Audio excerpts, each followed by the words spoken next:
Welcome to Bright's Market Minutes. I'm Dr. Lisa Sturdivant, Bright MLS Chief Economist.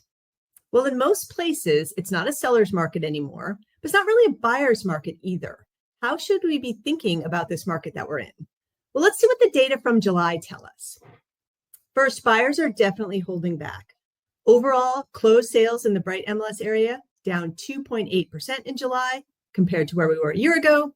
New contracts are also lower, down 1.7%. Sales activity is slower this year, even though mortgage rates are lower and there's more inventory to choose from.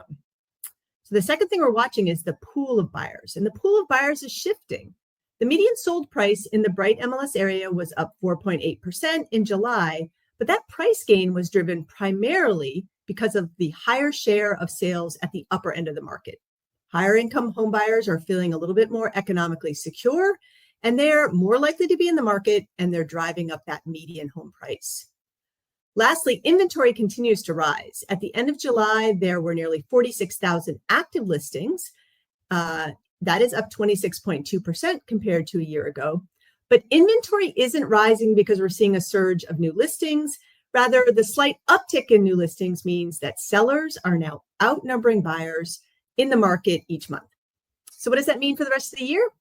Well, high mortgage rates and low inventory had been holding back home sales, but now broader economic uncertainty and affordability are keeping both buyers and sellers on the sidelines. It's likely that home sales activity will continue to be slow as we head into the fall. We'll definitely keep watching.